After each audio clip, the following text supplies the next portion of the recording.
ஆனால் இன்ற நிலை அப்படி அல்ல. வெளியே சென்றவர்களை நாம் அரவணைக்க வேண்டும். வெளியே சென்றவர்களுக்கு சென்றவள் வேண்டுகோளை அதுதான் வைக்கிறார். நான் ஒன்றே உங்களிடத்தில் சொல்ல விரும்புகிறேன். அவர் வைக்கின்ற வேண்டுகோள் எந்த கண்டிஷனும் இல்லை. எங்களை ஏற்றுக்கொள்ளுங்கள், உங்களோடு இணைந்து பணியாற்றுகிறேன், நாட்டு மக்கள் நலன் கருதி, தொண்டர் நலன் கருதி நாங்கள் எந்த தியாகத்தையும் செய்ய தயாராக இருக்கிறோம் என்று பல்வேறு மேடையிலும் கடிதங்கள் மூலமாகவும் அவர் நமக்கு கொடுத்து கொண்டே இருக்கிறார். அப்படி கொடுத்து கொண்டிருக்கிற போது எல்லோரும் என்ன செய்வது என்று நாம் தவித்துக் கொண்டிருக்கிறோம். யார் இதை பற்றி சொல்வது என்ற நிலையேதான் இன்று மனம் திறந்து பேசுகிறேன் என்று இங்கே உங்களிடத்திலே நான் சந்தித்துக் கொண்டிருக்கிறேன். மக்கள் நினைத்துக் கொண்டிருக்கிறார் ஆட்சி மாற்றங்கள் தேவை என்று. அப்படி ஆட்சி மாற்றங்கள் தேவை என்கிற போது வெளியே சென்றவர்கள் ஒன்றிணைக்கப்பட வேண்டும். அமைதியாக இருக்கின்றவர்களை நம் கழகத்திலே அவளை கொண்டு வந்து செயல்படுத்த வேண்டும். அப்படி படுத்துகிற போதுதான் நாம் வெற்றி என்ற இலக்கை நம்மால் எட்ட முடியுமே தவிர நாம் நாளை நம்முடைய ஆட்சி மலரப் போகிறது என்று யாராலும் சொல்ல இயலாது. அப்படி வெற்றி வாகை சூடுவதற்கு, நல்ல ஆட்சியை தமிழகத்திலே தருவதற்கு, தொண்டருடைய உணர்வுகளை புரிந்து அவருடைய உணர்வுகள் அனைத்தும் என் போன்றவரிடத்திலே பல்வேறு நண்பரிடத்திலே இதை சொல்லிக் கொண்டிருக்கிறார். அந்த கருத்தின் அடிப்படையிலே தான் நான் உங்களை சந்தித்து எல்லோரையும் அலையுங்கள், வெளியே சென்றவர்களை நம் கழகத்தில் இணைத்துக் கொள்ளுங்கள். அது மட்டுமல்ல, அவர்கள் வேண்டுகோள் வைப்பது எந்த பொறுப்பும் எங்களுக்கு தேவையில்லை என்று சொல்லுகிற போது மன மகிழ்ச்சியோடு எதிர்காலத்தை நோக்கி இதை நம்பியிருக்கிற கோடான கோடி தொண்டர்களின் அவருடைய கனவை நிறைவேற்றுவதற்கு மக்கள் என்ன நினைக்கிறார்களோ அது வெற்றிகரமாக புரட்சித் தலைவர் அம்மாவுடைய ஆட்சி மலர்வதற்கு நாம் அனைவரும் உறுதுணையாக இருக்க வேண்டும் என்ற நிலையை நான் இப்போது பதிவு செய்ய விரும்புகிறேன். அப்படி செய்கின்ற போது அதற்கு கால அவகாசம் விரைந்து அதை முடிக்கப்பட வேண்டும். விரைந்து முடித்தால் மட்டும்தான் தேர்தல் களத்திலே இருக்க முடியும். ஏனென்றால் தேர்தல் களம் இன்று துவங்கிவிட்டது. எல்லோரும் தேர்தல் களத்திலே தங்கள் பயணங்களை மேற்கொள்கிற நிலை வந்து இருக்கிறார். ஆகவே விரைந்து இதற்கான நல்ல முடிவுகளை மேற்கொள்ள வேண்டும் என்பதுதான் என்னுடைய வேண்டுகோள். அப்படி விரைந்து அந்த முடிவுகளை மேற்கொள்ளவில்லை என்றால் இதற்கு இந்த மணலில் இருக்கின்ற அனைவரும் ஒருங்கிணைந்து அதை செயல்படுத்துவதற்கு நாங்கள் அனைவரும் முன்னின்று இந்த பணிகளை மேற்கொள்வோம். அதோடு மட்டுமல்ல, இந்த பணிகளை சரியான முறையிலே எல்லோரும் ஒருங்கிணைப்பதற்கு நாம் கொடுக்கப்பட்டிருக்கிற கால அவகாசத்தில் அது செய்யவில்லை என்றால் நாட்டுடைய மக்களை, தொண்டர்களை எதிர்பார்க்கின்ற புரட்சித்தருடைய அம்மா புரட்சித்தருடைய ஆட்சி மலர்வதற்கு அது ஏதுவாக அமையாது. ஆகிய அதை அமைப்பதற்கு என்னுடைய வேண்டுகோள் ஒன்றே ஒன்றுதான், விரைந்து அதை செய்யப்பட வேண்டும். அப்படி செய்யவில்லை என்று சொன்னால்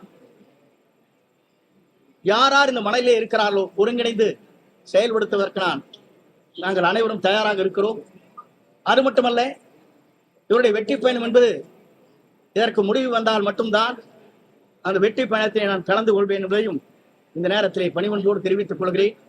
நாடு நலங்காக்க, நாட்டு மக்கள் நலங்காக்க, தொண்டர் நலங்காக்க, புரட்சித் தலைவர் அம்மாவுடைய நல்லாட்சி மலர என்னுடைய பணிவான இந்த வேண்டுகோளை உங்கள் மத்தியிலே வைக்கிறேன். வருகின்ற கூட்டங்கள் வேறு,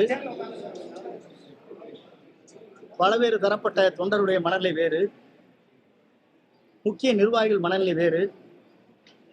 மக்கள் ஒன்றிணைந்தால் மட்டும்தான் வெற்றி பெற முடியும் என்று மக்களுடைய மனநிலை வேறு.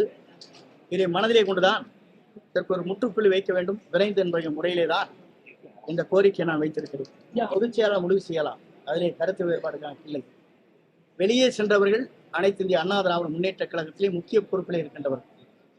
அந்த முக்கிய பொறுப்பிலே இருக்கின்றவர் இணைக்கப்பட வேண்டும் என்பதுதான் என்னுடைய நோக்கம். ஆகவே முக்கிய பொறுப்பிலே இருக்கின்றவன் நியமிக்கப்பட வேண்டும் என்று சொல்வதற்கு காரணமே, தென் மாவட்டத்திலே பார்த்தால் தெரியும், உங்களை போன்ற பத்திரிகையாளரும் செய்தியாளரும் உங்களுக்கு நன்றாக தெரியும் நிலை என்ன இருக்கிறது என்பதை நீங்கள் புரிந்து கொண்டிருக்க முடியும். ஆகையெல்லாம் ஒருங்கிணைக்கிற போதுதான் வெற்றி என்ற இலக்கியம் மட்டுமல்ல, மாபெரும் வெற்றி அடைய முடியும். சரியா? என்னுடைய கருத்தை பிரதிபலித்திருக்கிறேன், இதற்கு ஒரு காலக்கெடு வைத்திருக்கிறேன். அப்படி நடக்கவில்லை என்று சொன்னால் இந்த மனநிலையை இருக்கின்றவர்களையும் ஒருங்கிணைத்து அதை வெற்றிகரமாக முடிப்பதற்கு நாங்கள் அனைவரும் முயற்சிகள் 2009 பொறுப்பிலிருந்து நீக்கப்பட்டார். அது உங்களுக்கு தெரியுமா? 10 நாள் 10 நாள் காலக்கெடு. அதே முயற்சி ட்ரை பண்ணுவானுங்கிறதா. முதல் ஃபர்ஸ்ட் வந்து நீங்க பேச்சுவார்த்தை 1 மாசம் வேணா நடக்கலாம். அந்த முயற்சி இருக்குங்கிறதா. 6 பேர் பேசியதற்கு பிறகு கழகத்தின் பொதுவான கருத்துக்களை என்னிடத்திலே என்றைக்கும் அழைத்து பேசியதில்லை, பேச முன்வரவில்லை. எல்லோரும் ஒருங்கிணைக்கிற போதுதான் கட்சி வலிமைப்படும். எல்லோரும் ஒருங்கிணைக்கிற போதுதான் வெளியே சென்றவர்கள் அமைதியாக இன்றைக்கு கழக பணியை ஆற்றாமல் அமைதியாக இருக்கின்றவர் பல பேர் இருக்கிறார். அவரெல்லாம் அழைத்து அங்கங்கே ஒருங்கிணைக்கிற போதுதான் நாம் மாபெரும் வெற்றியை ஈட்ட முடியும். பொறுத்தவரையிலும் இன்றைக்கு உங்களுக்கு பத்திரிகையாளரை சந்தித்திருக்கிறேன்.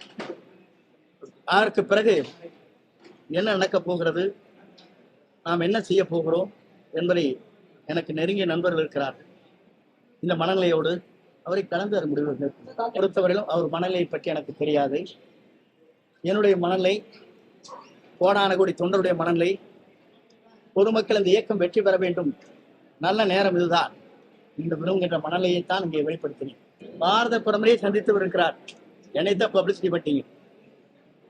நம்முடைய அமைச்சர்கள் இருந்து பாரத பிரதமரை சந்தித்து பேசியும் இருக்கிறார். உள்ளாட்சித்துறை அமைச்சரையும் பேசியும் இருக்கிறார். என்னை மட்டும் தனிப்பட்ட முறையிலே நீங்கள் ஏன் சென்றீர்கள் கேட்கக்கூடாது. அவர் அழைக்கிறார்கள், போகிறோம். போனதற்கு பிறகு ஒரு நல்ல சுமூகமான உறவு ஏற்படுகிறது. இன்று இணைந்து பணியாற்றுகிறார்.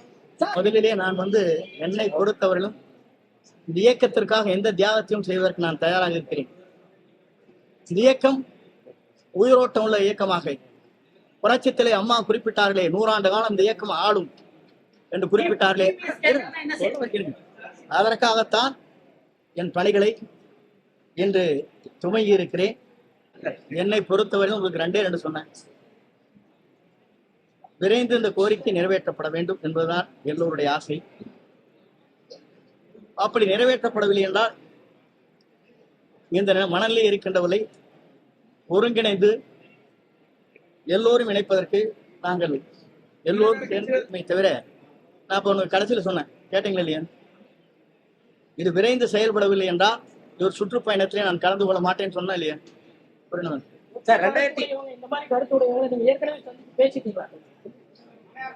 அது சஸ்பென்ஸ்.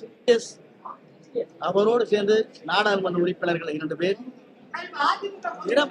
கேட்ட ஆளுக்கு கேட்கல. இருங்கப்பா, நான் ஒண்ணு சொன்ன கேளுங்க. ஆளுநரிடத்தில் ஊழல் குற்றச்சாட்டு கொடுத்தாங்க. என்ன, அவரையே மன்னித்து தலைவர் வாருங்கள் என்னோடு இணைந்து பணியாற்றுன்னு சொன்னார். எப்படிங்க? இவங்க அப்படிலாம் சொல்லல, கவர்னர் கொடுத்தாங்களா?